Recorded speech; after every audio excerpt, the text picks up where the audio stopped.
Hi, I'm David with General Produce Company here in Sacramento, California. You know, today what we have is the quince. Now, the quince isn't like a normal piece of fruit where you just go down to the store, buy it, take it home, and eat it. It's a hard fruit. It typically is shipped green. It's on the bitter side. It's really made to be cooked. The best luck you have, if you kind of like things on the tart side, is this pineapple quince.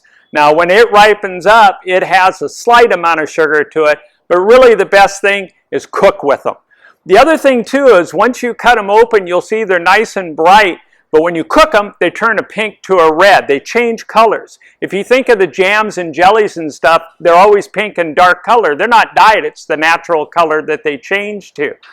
So quince, you want to let them sit on the counter for a while, get hard and nice and ripe before you use them. The other hard thing, the shell has tendency to be hard. It's not real something that's going to have a lot of give to it. So just kind of watch it on the counter, let it get nice and ripe. You can make your jams and jellies and desserts out of it and some sauces. In fact, a trick you can do for a dessert is just wedge it, make a simple syrup and cook it into the simple syrup with it, add a little bit of cinnamon, a little bit of honey to it, and then serve it just like almost you'll see wedges of apple on a plate. It's very, very good.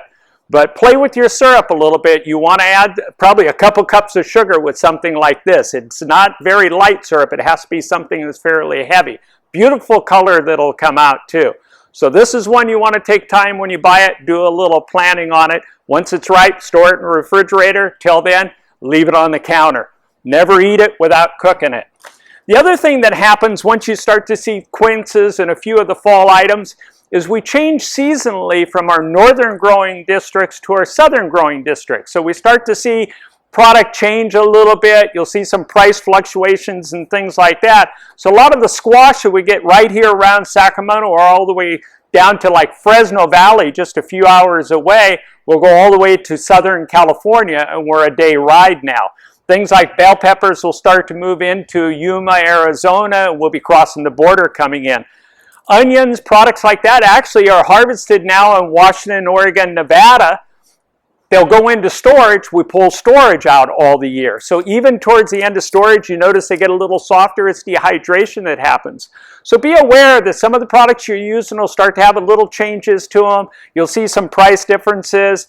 Honeydew's nice gold color right now, cut beautiful. As we move to the offshore, from here we'll go to Arizona desert, and then we'll go to offshore ones. The color becomes real cast green. It's the varieties they grow to make them handle to be able to ship here. The flavors are still very good, but you're going to see the difference. In the past, we've talked about the slips. See, there's no more full slips. You have a little bit of stem in almost all of them. And part of that is the varieties, just to get them to hold as they're traveling. So when you cut them, you're going to have a nice ripe melon, just a little harder to tell.